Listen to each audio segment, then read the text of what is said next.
Hey guys, it's Briars. Just want to tell you what's going on down at Meltdown Comics in Hollywood. We got Meltthology. Meltthology is a monthly comics jam at Meltdown every third Tuesday of the month. Here's how it works. Show up at the Melt at 7 p.m. and draw a page of whatever you want. At 9:30 p.m., we'll collect all of the art and $3 for printing costs. When you come to the next month's comics jam, you'll get a zine with everyone's contributions inside. There is no set theme, and all skill levels are welcome.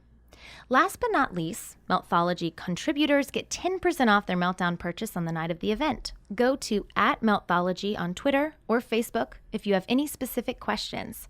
Ask for Chuck, and that is @Melt_thology.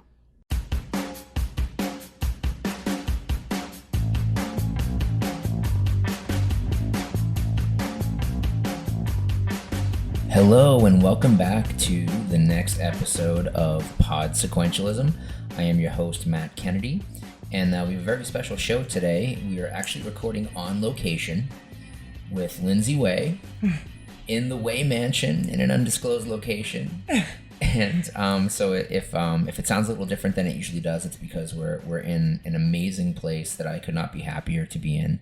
And the acoustics are a little bit different than the studio. But so if you notice a little bit of echo, please forgive us. The content of the show is going to be so strong that you're going to forget all about it in moments. So I want to welcome you, Lindsey.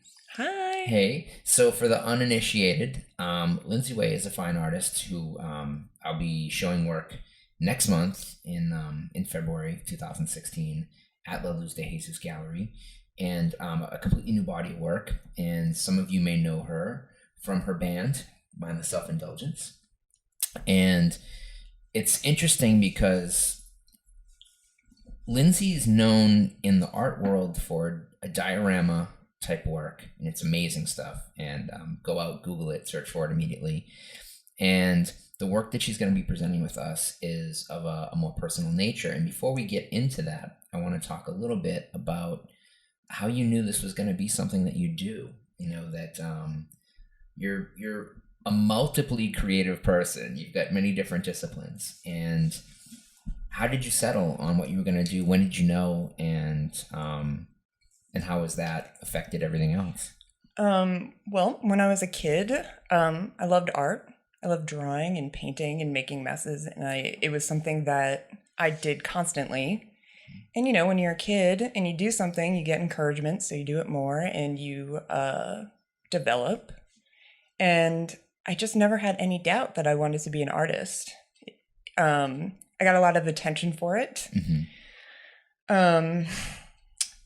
which made me want to pursue it more. And, you know, I was a sad kid and I didn't have other ways to express myself. And I wasn't particularly popular, but I was a good artist. So I just kept doing it. And where did you grow up? I grew up in Ledyard, Connecticut, where Foxwoods Casino is. Nice. My mom has season tickets. Nice. I think for multiple performance. She did until she moved to Arizona, but it was something that she used to love going to Foxwoods Casino. No casinos in Massachusetts. Yeah, it was crazy when they built that. I think I could be wrong. I haven't fact checked this, but Ledyard apparently has the most cemeteries per square foot. That would have been my favorite city in the world. Yeah. We in class, we used to do grave rubbings. Is that strange? We did that too, but I well, you were Salem. I grew up in Salem, Massachusetts, so there's a lot of that going on too. So being in New England, and it's funny because Connecticut's a pretty amazing state. A lot of people that don't know may think that because the Connecticut's next to the Hamptons in New York on one side, but there's also places like, you know, outside of Bridgeport, Connecticut, yes, which is like one of the most violent cities in the U.S. It's crazy because you have the richest people and the poorest people in a tiny state. My second tattoo was Bridgeport, Conneccut. First one was in Seabrook, New Hampshire, I think it was. But so you've got a lot of, there's a real divide line, like a socioeconomic divide line. Yeah. And it's cold a lot. and you've got a lot of cemeteries. It's kind of breeding ground for goth culture. For weirdos, yeah. And you know what? I wasn't actually cool enough to be considered goth. I was like, I was still finding myself at that point. Yeah. And in fact, nobody that I knew was goth at that point. Right. It wasn't like it is today where there was no access to counterculture. Right. I thought I was really edgy because I wore Doc Martens. Same here, yeah. You know? And since I was a poor kid and it was the era of grunge, I could go to a thrift store and, express myself that way, thank God. Yeah. But other than that, yeah, there was no, well, that's not true exactly. My friend, Amanda, had a girlfriend who had a mohawk, and she was the coolest thing I'd ever seen. Yeah. She had like 18 whole docks. And I was like, wow. All the way up to the knee. Yeah, I wish I was that cool. Yeah. I was not. It's funny because I think that, it is very easy for people today to kind of take that for granted that, certainly when I was a kid, there were no goths, and that sounds kind of funny to say about, coming from Salem and from Lynn, but that when I saw The Breakfast Club, I didn't know who that goth girl was. Like it was really, there were like two types of people. Yeah. In my high school, it was kind of like you were either, well, I guess there was the jocks and there were the stoners, and then there were just people that were in between. Yeah. And that was kind of it. And my friends were pretty much all stoners, and we were all heavy metal kids, and we would wean off into punk a little bit sometimes, but it wasn't like a really specific scene. It was pretty general. Yeah, I mean, there was definitely like the popular kids, but even going to shows and things like that, there was definitely those were the cool kids too, in a whole other world. So I would bounce back between both and not feel like I fit in anywhere. Right. I wasn't cool enough to be weird, and I wasn't like normal enough to be cool. So you kind of make your own way. So you kind of navigate the rivers of, I guess, youth, and you end up you pick an art school when you go to college. Yeah, I went to Pratt. I got the fuck out of my town. And out of laziness or good fortune, Pratt accepted me early. So that was good. Yeah. They were the only art school I applied to. And one of the best illustrator schools in the country. Yeah. And I went to a portfolio day and they accepted me on the spot. So nice. And truthfully, I was obsessed with the Beastie Boys, who are from Brooklyn. So I packed my shit and got the hell out of Ledyard. And I never went back. Nice. Yeah. Now, Pratt has a great reputation. Like I say, as an illustration school, it's one of the best. And I got to imagine, who were your professors there? I was a terrible student, I'll be honest with you. College is a really difficult time when you grow up in kind of a chaotic family. One where you're sort of the parent, and then you leave and you have all this baggage that you're dragging with you, and you can't really, and you're on your own, and you're able to go buy, a 40 at the bodega down the street, and you're meeting all these new people, and you feel it for the first time in your life that, oh my God, there's a whole world out there, and there's a chance that I could fit in somewhere. And then they're like, okay, you have to study 20 pages of art history from the Byzantine area, and you don't give a shit about, you know what I mean? Yeah. So I just want to draw. Yeah. It was a struggle. And then there's also the, I think we talked about this the other day, being a big fish in a small pond, getting tons of attention in my tiny town for having, artistic talent, and then going to Brooklyn, New York, and realizing that I need to get in line. Yeah. So that was actually really, really challenging. And then you do your best, and then you don't have money, so you're painting on cardboard, and your professors are giving you shit. And overall, I mean, obviously it was a great experience, and I learned a lot and made a lot of friends, but I can't tell you specifically what I learned at Pratt that made me like a better artist. I think it was just grinding it out and becoming a grown up. Yeah, a lot of it is just repetition. Yeah. Absolutely. And the discipline that comes from repetition. Yeah. But I think the one thing that I've noticed in running a gallery where we have people that we get submissions from everybody. So we have a lot of people that have no art education and are complete self-taught. And we've got people that are art school graduates. And I always notice an easier comfort with composition comes with art school. That it doesn't necessarily get drilled into you, but everything you see and everything you're exposed to has not necessarily the same look, but it has an aesthetic that leads you to see the world in a way where you compose things that relate to classic pieces, and therefore you have a classic composition. Yeah, I never thought about it I like that, but 100%. And only now I'm starting to connect the dots. And I realized that, oh yeah, I did that thing because it was directly influenced from the time I was studying whatever. Right. I wish I had paid attention more. I do. I think that's every student. Yeah. It doesn't matter where you go to school. It doesn't matter what you study.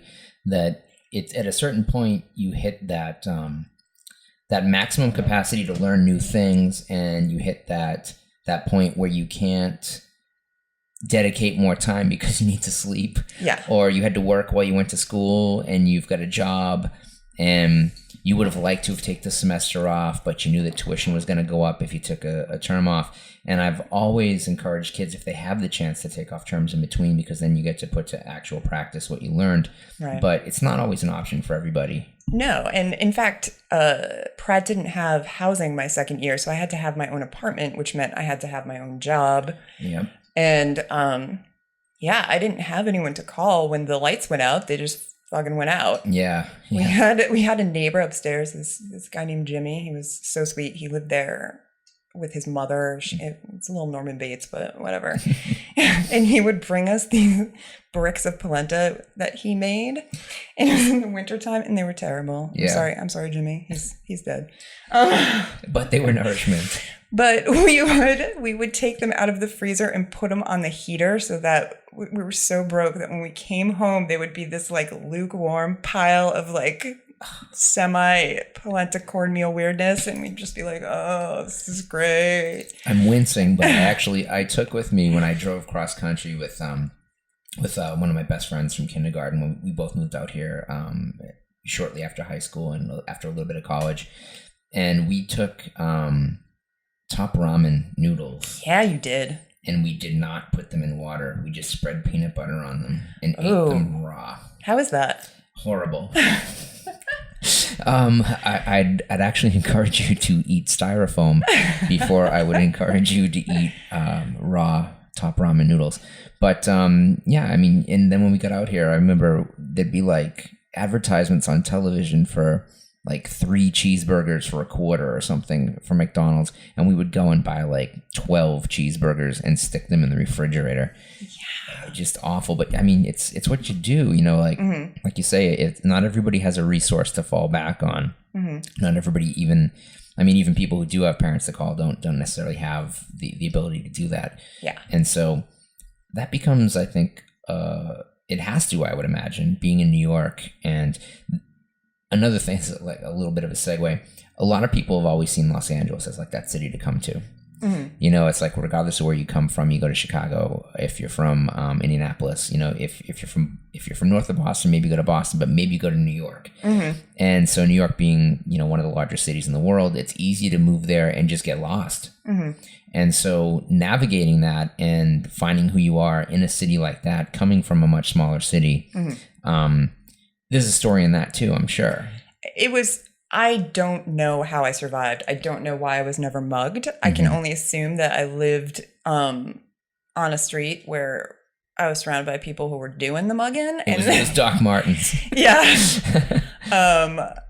I mean, I guess it was part lucky, but you moved to New York City. I was a virgin at the time. Of course, I'm not going to get any schoolwork done. Yeah. Like I can buy beer at any time of the day or night for like $1.50. I was getting carded until I was about 40. So that was never a I didn't. for me. I should have shown you some places in Brooklyn. You'd be fine. Yeah, that's true. That's true. There was a movie store where you could buy weed in the porn section, and like some kind of wacky cartoon, one of the boxes would move to the side and a hand would come out of the wall. Oh my God. Yeah. I love these stories. Yeah. It's like the ring the bell and the bucket drops. Yeah. Yeah. So so you make it through Pratt, and when did you discover music? Completely on accident. I actually took drum lessons briefly. And I love playing drums. I absolutely love it. I'm not particularly good at it though. But my roommate started taking drum lessons, and we had a kit in our apartment. And incidentally, she was the girl with the mohawk and the giant Doc Martens. Nice. Like, yeah, she became my roommate later on. It was super weird. And I love her.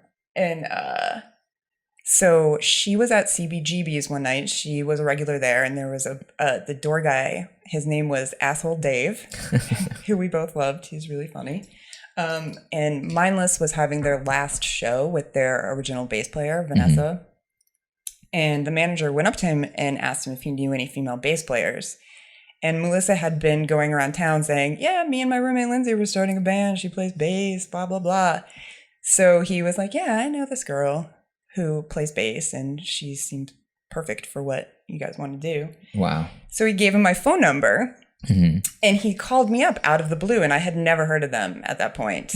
And I had an art show in a squat, and I was super excited, and I thought I was a really big deal. And so this was the manager, or was this Jimmy? This was the manager. Right on. Yeah. And he was like, hey, I'm the manager for Mindless Self Indulgence. I hear you play bass. And immediately I got the heebie-jeebies. Like, I've seen so many after-school specials where I felt like he was going to invite me over and have me perform for him topless. And Right. It's the Irene Cara scene in Fame meets Dawn, Portrait of a Teenage Alcoholic. Yeah, it was too weird. How the hell did you get my phone? Like, what's going on? And by the way, I didn't even play bass at the time. Right, I lied. Right. So he showed up at my art show. I got off the phone and I was like, listen, this sounds cool and everything, but I'm going to my art show. And I told him where it was, and he showed up. And at the time I was doing these like really dark illustrations. I think one was called Grandma's Dead, and it was like my grandma dead on the ground with like candy spilling out of her purse. And was it that diabetic candy that all grandmothers I don't carry? know. And one was called a hot dog, and it was like this little boy eating a hot dog suggestively while a dog was like in between it. Like it was weird. Gross. Whatever. I thought it was funny. So he was like, look, you're doing this dark, weird art. You probably like this dark, weird band. And he gave me the CD. And I knew right away that, it was Jamie Hewlett on the cover. Yeah. And so this band is probably awesome. They have Jamie Hewlett, because I love Tank Girl. I have a Tank Girl tattoo. Ooh. And I never realized that Jamie had done any of the Mindless Self Indulgence stuff. And he had been doing, for a friend of mine's band in England, is it Mega City 4? He had been doing their illustrations in the early 90s, and I didn't realize he had done anything else until he was doing the Gorillaz. Yeah. And it's funny because I've been listening to Mindless Self Indulgence for years, and it's funny because again, like you talked about knowing some earlier before we started recording, we started talking about knowing somebody from a certain context. Yeah. And then being like, oh, you're the person who does this thing that I like. And I think I'd known Jimmy for a couple of years before I realized that was his band. And the same thing as like Chantel and Morningwood. And I was just like, my God, like I love that band. That's amazing. Yeah. Isn't it the best when you realize, holy shit, it's like two entirely different entities. Like, the person on stage and the person in real life, totally different. Oh my God, Jimmy. Yeah. Jimmy Urine, for the uninitiated, the front man of Mindless Self Indulgence. We're pulling the curtain back on Oz right now. We're gonna reveal it. And also, you guys did a comic together recently, and completely different. Like it's mind blowing. Like the different aspects of showmanship and personality. Both awesome. Both awesome. That's all I'll say. Yeah, he's really sweet man.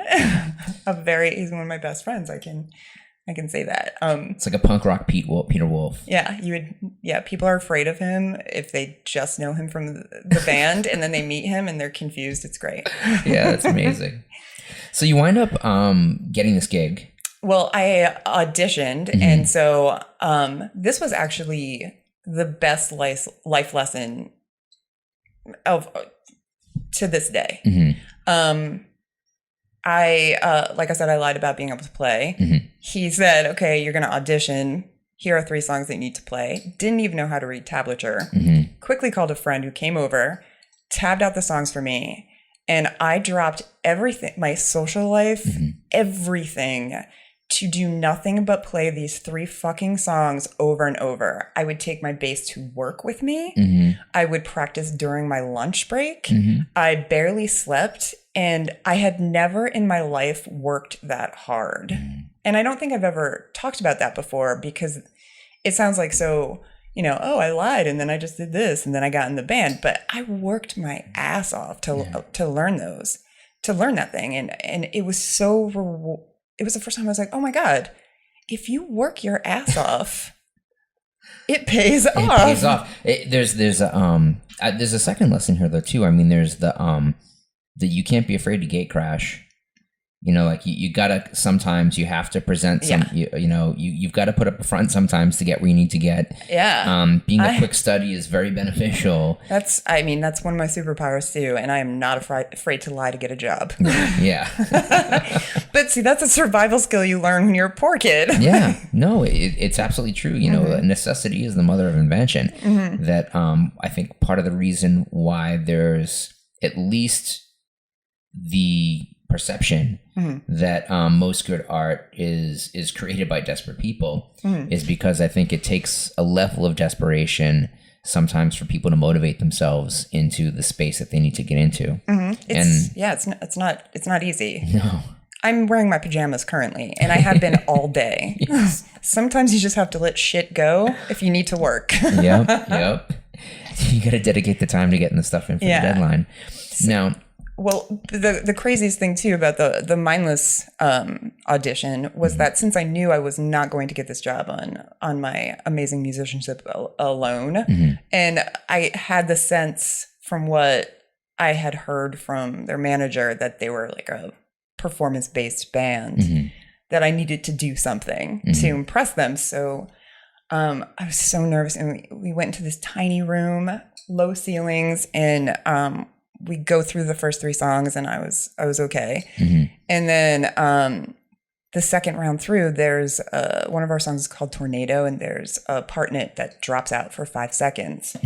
And I had rigged up my pigtails. I stuck matches in them, and I had a film canister of Bacardi 151 in my bra and a strike pad glued to the back of my bass.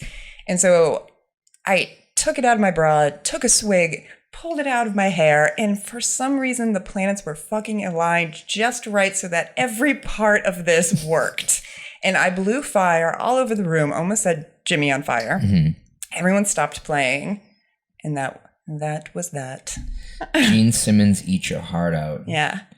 Amazing. That's amazing. And then I had to learn 60 songs in 3 months. Wow. So we could open for System of a Down. It was fucked up. Wow, 60 songs. And how long did you have to study that? 2 months. That's a hell of a lot of, let's do the math there, that's like.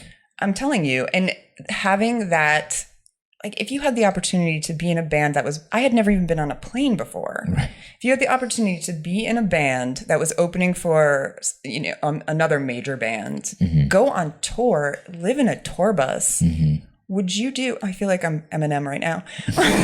Would you do everything? I'm hearing the 8 Mile theme. Yeah. Well, I'm going to take a break really quickly right here to hear from our sponsors. And we'll be right back. And going to insert a little quick ad here for people, because I've been getting questions about this, that you too, advertisers, can reach this quality demographic by giving us a call. So we'll be right back with Lindsey Way and Pod Sequentialism in just a moment. Melt you. the school at Meltdown, where they teach you the skills to make comic books. Some of the current classes include creating comics, drawing comics for kids, and the art of inking. Coming soon, there will be classes for short film writing, drawing basics, and kids make zines. Go to meltcomics.com and enroll now. Welcome back to Pod Sequentialism with Matt Kennedy. I'm here today on location, interviewing the wonderful and talented Lindsey Way. And we're just talking about how she kind of navigated from growing up in Connecticut and going to New York and going to art school and then winding up in a band and getting to the point where she's touring, kind of right off the bat, learning, 60 new songs and opening for System of a Down. And I think that there's enough out there in the ether about Mindless Self Indulgence, and I don't want to segue too far off in that. And it's an incredible band, and it's really an art band, an art pop band, definitely.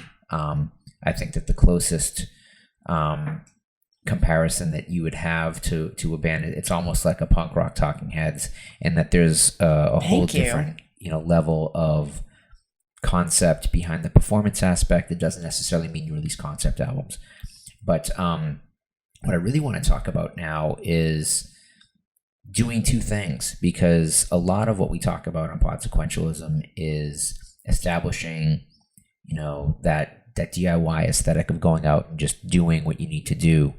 And with you, and because you've got a music track and you've got a fine art track, that it's very easy to take something that's happening and is very successful, and then abandoning the other thing takes a back seat.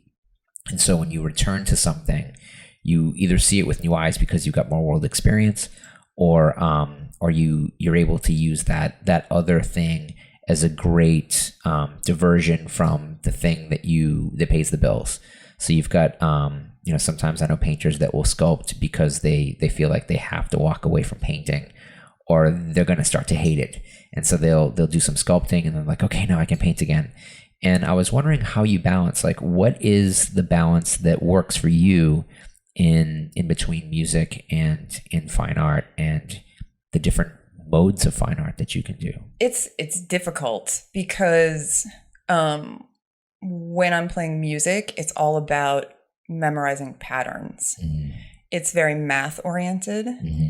And then obviously art is more free and personal and things like that, because it's hard flipping back and forth, especially when I go from tour to having an art show, and that hasn't happened in a while, thank God. So I've been able to focus on art for a long time, but I didn't have time off from touring until I got pregnant and had Bandit. Mm-hmm. And I had this moment where I realized if I don't do something with my art career now, it's never going to happen. Mm-hmm. And I can't be a 6-year-old woman in a band playing songs called Pussy All Night with a fucking daughter. Like this, and art's my first love, so why not just all that determination, and discipline that I poured into learning how to play bass. Mm-hmm. It's time for me to get my art career off the ground. And fortunately, I had met Jessica, and we had so much in common. She was in, she was in a cult band. Talking about Jessica Adams, who was the front woman for Jack Off Jill and Scarling, and also has a fine art track, mutual friend.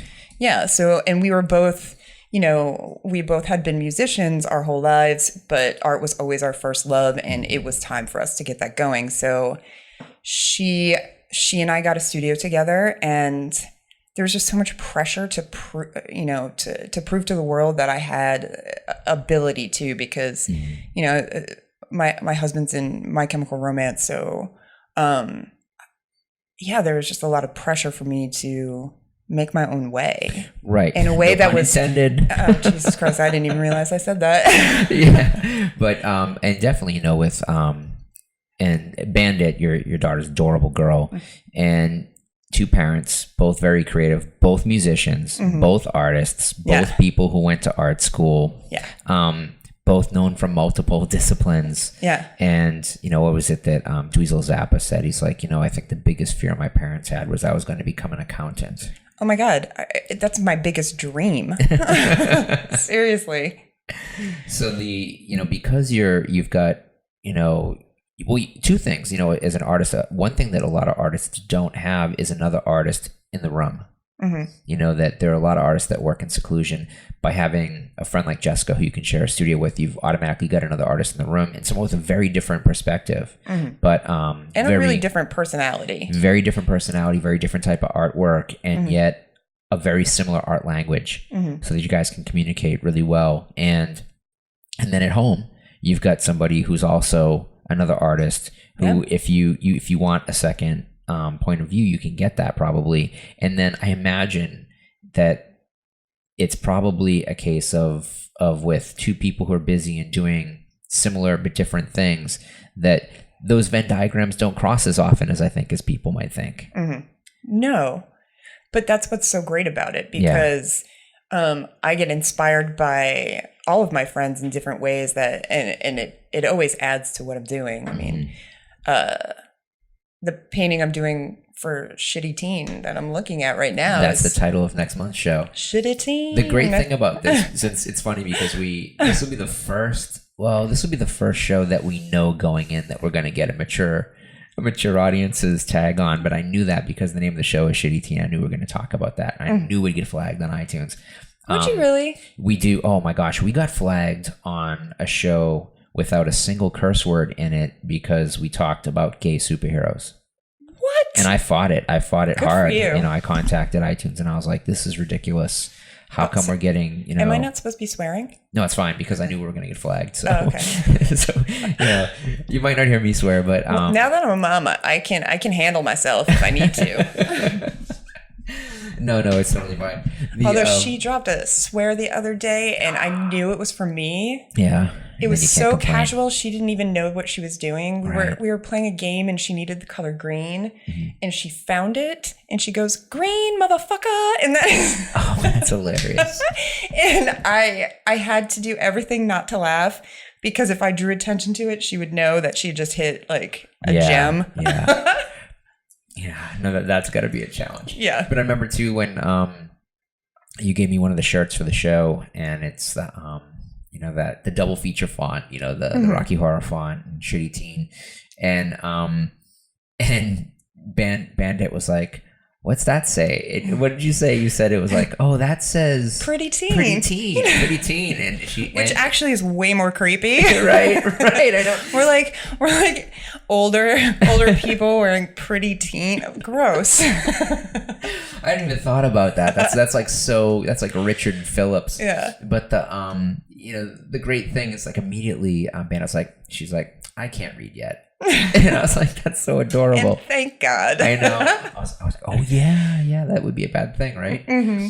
But the and I mean, that's also got to be informative too. I mean, you now have a daughter. Yeah. And how old's Bandit? 6. So she's 6 years old. I mean, she is a human being. I mean, like, oh yeah, I'm a guy. You know, my wife and I don't have children, but I always feel like, you know, that my friends that have kids is at a certain point, infants become toddlers, and then the toddlers become human beings, like real personalities, like people that you know they're in the room. They say something, it means something. Yeah. And it's not just that you have to pay attention, but that it's like, I wonder what that little human being is going to say. Like, you get really curious. And she's adorable and she's great, but she's definitely got like a real personality. She's a very likable kid. But that's gotta, in a way, and especially with this new body of work, where it's such personal work, and I'll let you talk about it. I'm not gonna blow the payoff. That you have to kind of think about things in the terms of like, oh wow, like how, you know, what's my past and what I bring to growing up and what my child is going to experience are going to be different. And that's a whole different mindset. And I've never had a guest on the show. Have I ever had a guest on the show that even has kids? Yes, I have. I have Ave Rose. But talk about that a little bit. Like, how does that change the whole game? You know, honestly, it doesn't. If I thought about what's going to happen when she goes on the internet, I would blow my brains out right now. I mean, there's only so much I hope that we will guide her and love her, and she's gonna have certain tools to navigate the hellhole that is the internet, and I'm hoping she'll be able to take everything with a grain of salt, probably better than I ever have been able to, you know?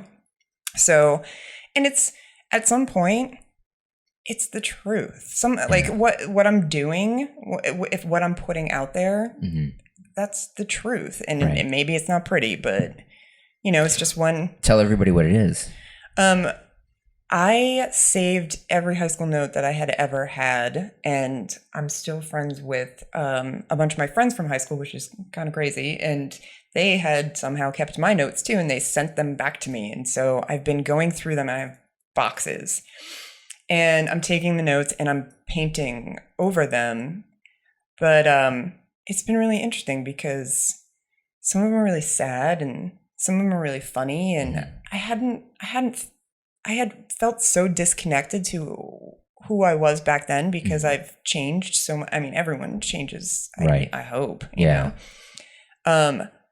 that it kind of made me fall in love with teenagers again because I feel connected again. We talked about this. We talked about how, you know, I'll be 45 this year, and I hit that point, I think a couple years ago where I realized that I was now older at least, that teenagers scared the living crap out of me. That they're all bigger than I am because I'm only, you know, like 5'5" or something on a good day. And that these kids are younger and they've got, because when you're young, you don't realize what you have to lose.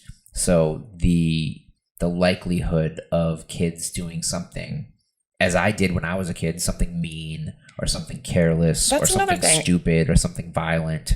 I was a shitty teen. I was a fucking shitty teen. So, you know, in playing in a band too, where your audience is teenagers, right? So, and the kids that typically like MSI are more like, I guess I say this with so much love because like kind of outcasts in their school, and we give them a nice place to fit in, and because of who I'm married to, there's people like to I don't know, like to throw shit at me sometimes. And that's okay. I'm absolutely fine with that at this point. But they can be fucking scary and unpredictable. And then there's the sadness. You know, I just want to hug them all. It's just so much sadness that I'd never really. Now reading my notes, it's just, I get it more personally now because you want to hug yourself from that era. And I was not a fan of teenage me, and now I'm like, oh, and I did. I had a really tough childhood. I didn't have, you know, a dad. You know, my mom was in mental hospitals my whole life, and I was on my own, and it's crazy when you have all these like legitimate things that you're trying to deal with, and you read your notes knowing in my brain that this was going on.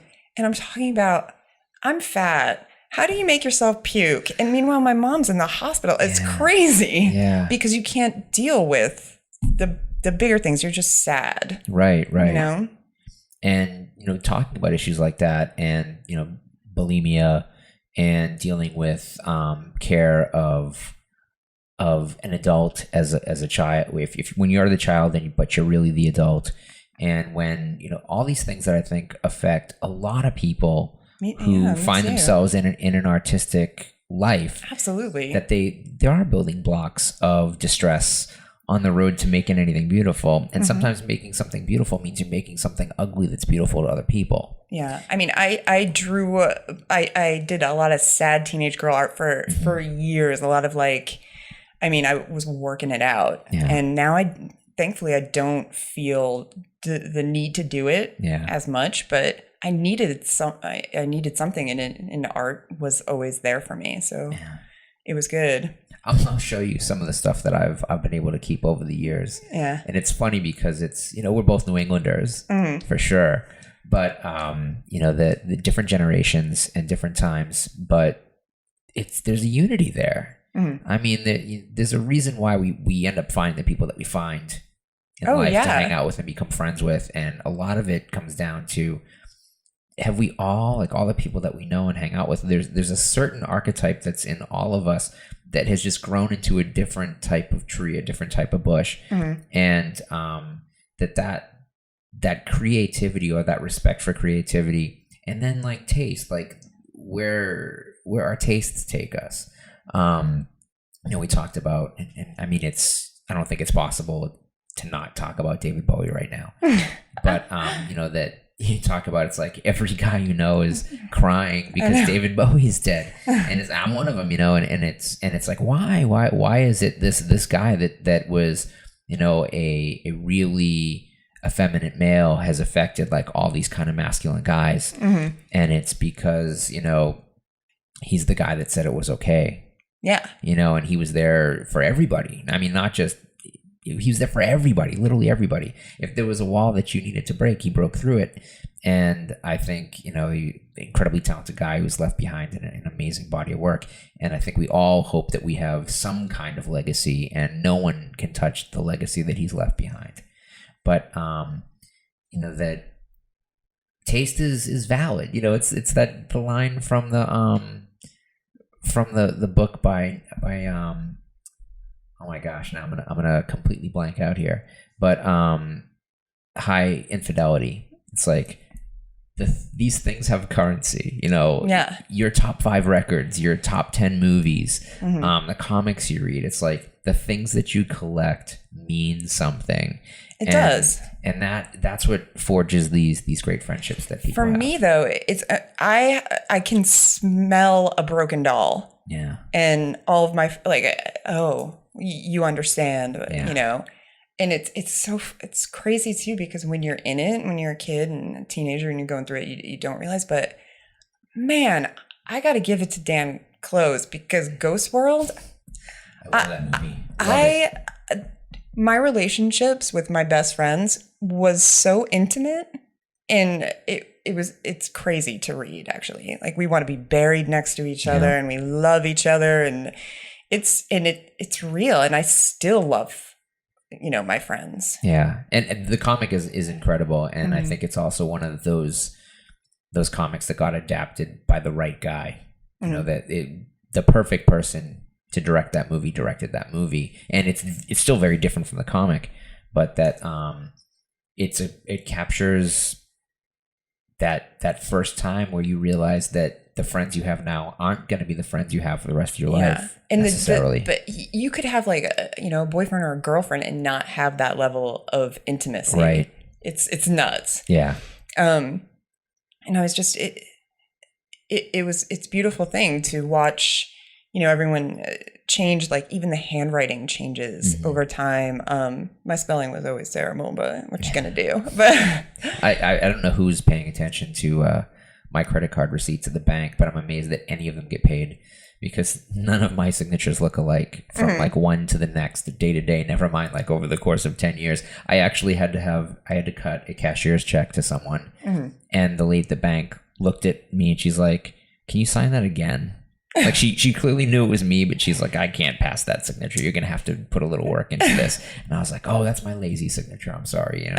I'm like, "What did it look like when I filled out my bank account 25 years ago?" Yeah, I mean, you're Matt. You could kind of get away with murder with that one. Yeah, it's just a lot of sharp lines up and down, maybe a line across the middle. Oh, now I've told everybody how to do my signature, but there's a whole lot of that type of angst, obviously, in this body work, because it's from that era. Yeah. And when you were showing this to me, and it's very different from all the work of yours that I've seen before, and I absolutely love it. And it's very text-based art, because it's letters.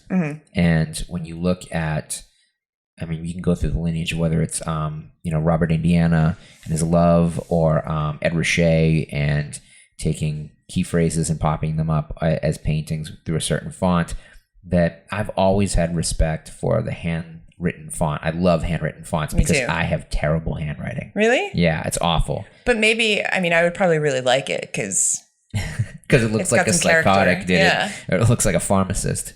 But I miss that shit. I miss people writing letters and because that's all we used to do. I used to have to write the same letter 6 or 7 times. Aww. Because my handwriting is so bad. And now I start to kind of freak out because I'm like, am I getting arthritis? You know, it's like 'cause my hand will tense up when I grab the pencil. And I'm thinking, did I learn to write incorrectly? Like, I always feel like my dad never taught me to shave, so I don't know how to shave. Oh. You know, and so I'm like, I'm just like, oh yeah, I missed the spot. It's because I don't know how to shave. I was never really trained. And so when I look at my handwriting and if I've started doing this thing now where if I want to write a handwritten letter, I actually type it out and then I trace that page. You are shitting me. Yeah, so that people can read it because my writing is so bad. And it's a kind of a neat trick. Like then you have like an actual handwritten font. Impressive. Yeah. Learned it from an assistant actually years ago. Nice. Yeah.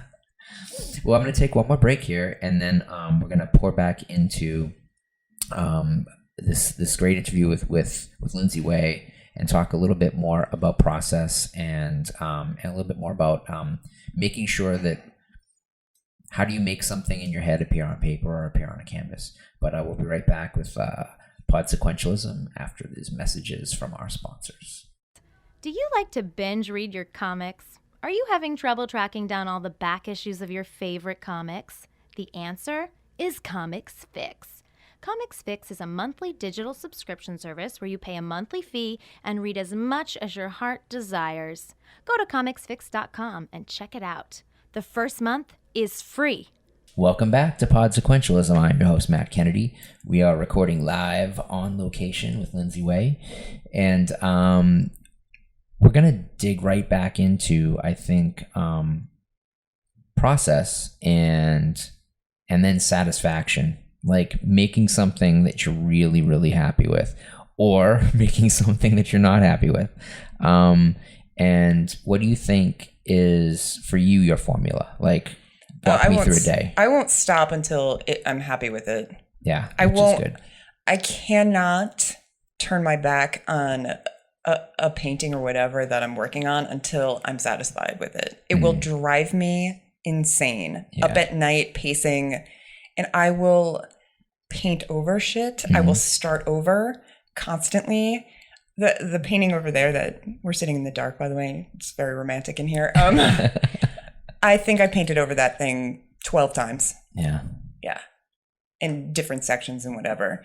It just clicks. You just know when it's done. And it's not done, by the way, that one. But there's still that color value and that composition that tells me that you went to Pratt. Yeah. I kind of think composition is sort of an innate thing, though.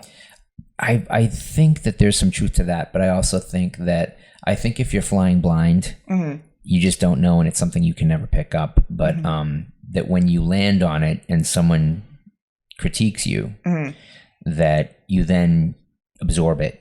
Yeah. Because I've seen self-taught painters who they paint one amazing piece and then they submit 3 other pieces. I'm like, what happened? I'm like, oh yeah. They haven't had a critique. They haven't had somebody say, you know, this should be this and this should be this 100,000 times to the point that they kind of know what they have to do to get the grade. And then that means that you've been taught good composition. It's good too, because if you've been kicked in the nuts enough, you stop feeling the pain. Yeah. So you're just like, fuck it, I'm just going to do what I want. And and you get better. Yeah, that's our school. Yep. So so what's your process? Like when you're working on a show? It's crazy. It's whatever I'm sort of feeling at the time. When I came up with Hush, the diorama show, I was trying to bury Mindless in a sense. Like I was trying to closure to that part of my life and start, being an artist. And so I made a funeral, and I said a really lovely one that it wasn't sad. It was joyful, just so I had to, in my brain, start fresh, because being tethered to both worlds is so exhausting. Yeah. And was that the Mary Karnowski show, or was that the Dark Science? Dark Science. So this is really funny. So I think we had maybe met once before that show. I remember meeting you at Dark Science. Right. But I think you had purchased a Fiddle Tim piece. I did. Yes. And so... oh, yeah, I totally remember you. Yeah. And I think with Gerard's sister... No, he has no sister. Oh. Brother. Sister-in-law. Sister-in-law. Okay, yes. So she bought a piece too, I think. And Billy and I got to the Dark Science show before it opened. I remember that. And we rehung 2 pieces that had fallen off the wall. Oh, Jesus Christ, what a nightmare. Well, one of the greatest things about that show was Jess and I did it ourselves. Yeah. Our studio was in that building. Yeah. That space was nothing. We painted walls. We had a lighting guy come in and light it. Yeah. And it was a great show. It was amazing, and it was a great turnout. Yeah. But I had never seen your work in person before that. And it was mind-blowing. Each piece took about a month, and I was determined to make something that I was proud of and that would cause the viewer to linger. Because I find so often that when I go to shows, you just like, oh yeah, that's great. And then you move on, unless there's something about it that you really like, and you'll poke around and see. But I wanted to tell a story. I felt like I had so much to prove. And I was really happy with it. These were like, for people who don't know, that like giant terrariums in a way. That all hand-cut paper. And the size on them was magnificent, but the way that they were encased, like these semi-round. Do you know why I did that? No. They were the shape of Trivial Pursuit pie pieces. Oh my God, and yeah. my fantasy was that I could show them in the round. Right. Yeah. Wow, that is high concept. Yeah. And these were magnificent, and then you were able to follow up that show with a show. The Flu. Yeah. Yeah, which was great too, but I had 2 months to do that show. She had booked someone who passed. Wow. Oh yeah. And who flaked, and so I was like, I'm gonna do it, and I bust my ass, and I was happy with that show too. Yeah, that was incredible. And then we moved, and I had a studio space in my house, and I just really missed painting. Yeah, I missed getting my hands dirty. So I fell in love with painting, and I decided that I wanted to be a master. I was like, okay, how long does it take? 50,000 hours to become a master? Something like the equivalent 500,000 hours? 50,000? Is it 12 years of constant study? They broke it. There's an out. There's a formula. Yeah. So I was like, I'm okay, but I want to be a fucking master. Yeah. So I just started painting, and there's something really meditative about getting super OCD about making the straightest, cleanest line with paint and things like that. So that's where I was sort of at when I did Cotton Candy Machine, and there's lots of geometric shit happening in there. And there's the amazing piece that's behind my engineer, Mason. Yeah, that one hasn't been shown yet, I Matt. know. Perhaps we should talk about that. I know, right? And I love that piece. The piece in the living room is actually my favorite. Yeah. I'm dying to show those. But anyway. I'd be happy to. Okay. I'd be happy to. So then this show came up, and I wanted to be free and do something quick and dirty. And I wanted to, for the first time, it was okay for me to combine like the feeling of like my band and MSI. And like that was another thing too. I'm like, I'm in this like crazy band where I'm known for this thing. And then I have these paintings that are thoughtful and clean, and and meanwhile on stage I'm like breaking beer bottles in my face. So not really, but whatever. There's definitely a lot more helter skelter to this. Yeah. And it was important for me to separate the two worlds, but now I'm like, fuck it, and I am those two people. Let's party. Yeah. So and I just found all these notes, and it made me really inspired, and there's there's a story. I'm getting older now. I'm a really private person, but I feel like I should be able to talk about things that aren't so, that are personal. Yeah. Well, that's the currency. It's the currency at 4:00 in the morning is what you share with people. And I think also that you touched a little bit on having teenage fans and stuff, but I think that this show speaks so deeply to that endless nostalgia for being a teen, but it also speaks to teens. It's really difficult to do that, to have something that is for an audience that doesn't lose relevance when you get beyond a certain age. And yet these pieces, because they are pieces of your personal past, are artifacts for fan base. They're artifacts for collectors, but there's a relevance that elevates them from just being these artifacts from a person's life into being a statement about everybody's experience. Well, yeah, I think it's a good thing to see too, because when you're a kid growing up and you don't see how David Bowie became David Bowie. You don't see when David Bowie was a shitty teen covered in acne, treating people like shit. You know what I mean? And so when you're stuck in this world as a kid, you don't think you're ever going to evolve and change. You think that, you are going to be that person for the rest of your life. And I don't know about you, but I was not a fan of myself when I was a teenager, you know? I can identify with that. So seeing that it's possible to evolve into whatever you want to be, really, I think it's really interesting. And I don't know, it would have made me feel good. Yeah. To know, like, if someone broke down that wall and be like, listen, when I was a teenager, I really wished I was bulimic and I liked to shoplift and I really hated myself. Yeah. Yeah. And it's, you think back and some of the most intense feelings that I've had in my life, I had when I was 17, 16, 15, and like breaking up or getting dumped, by that first girlfriend was like, it's the life worst. Destroying. Like, how will I live? How will I eat? I can't go to school. I don't want to know my parents. And it passes. And I think that this show is really a testament of how people get through stuff, but that it's really, at the end of the day, most things are going to be okay. Yeah. That there's always a point in your life where you feel like you can't get past something. It's insurmountable. And it can be something that other people think is small that's huge to you. And it can be something that is actually kind of small that you blow out of proportion. And it can be something really major.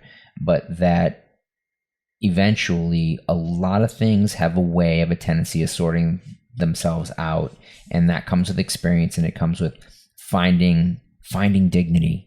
And as a kid, you don't know what that is. No. And actually, there's a certain amount of skills you learn when you are in a terrible situation as a kid. When you have a super dysfunctional family, you learn grit, you learn survival.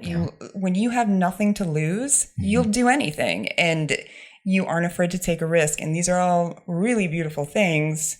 And I thank God for them. I don't know if I had like a normal life growing up. Yeah.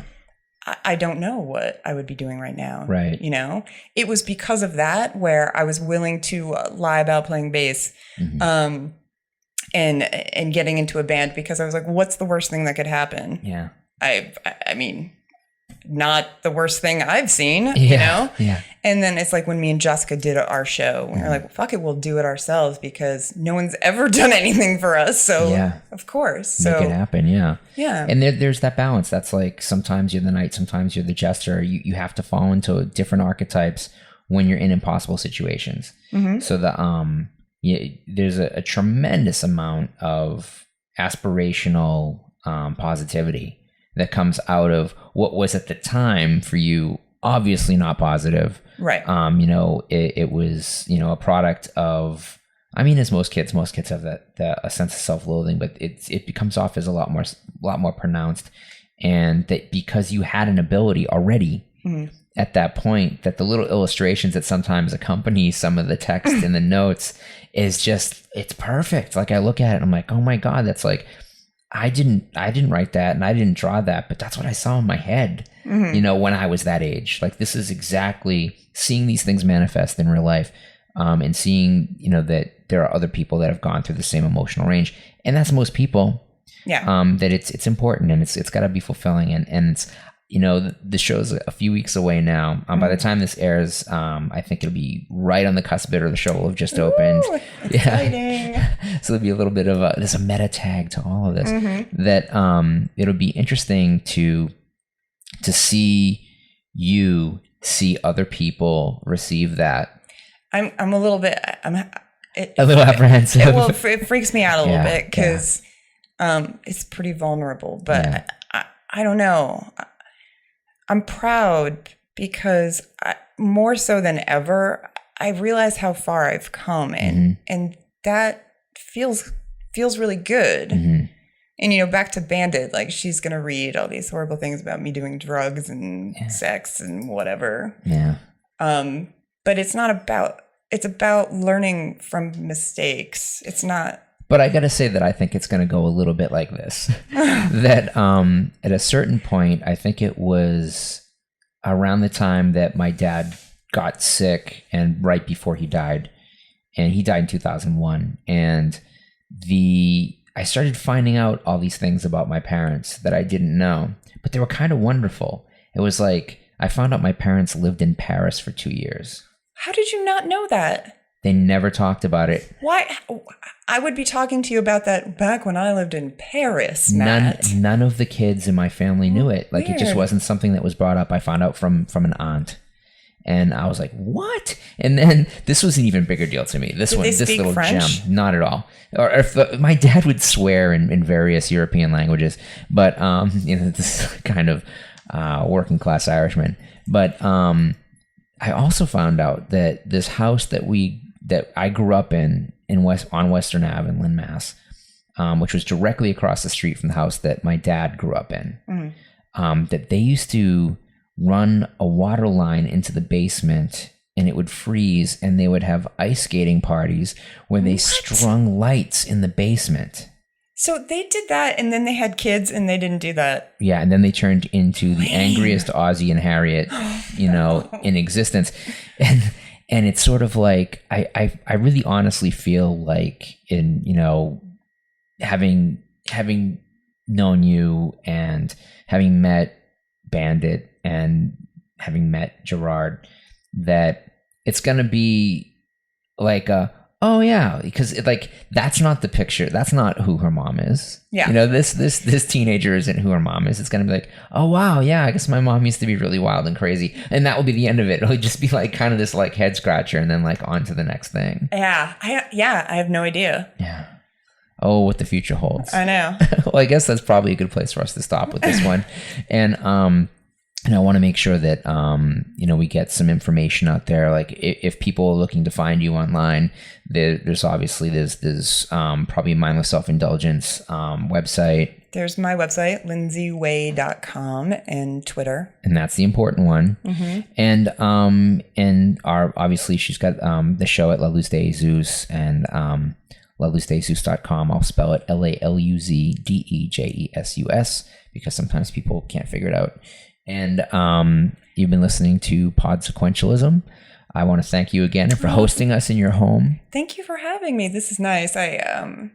It's romantic. We got a candle going. We got a candle in the dark.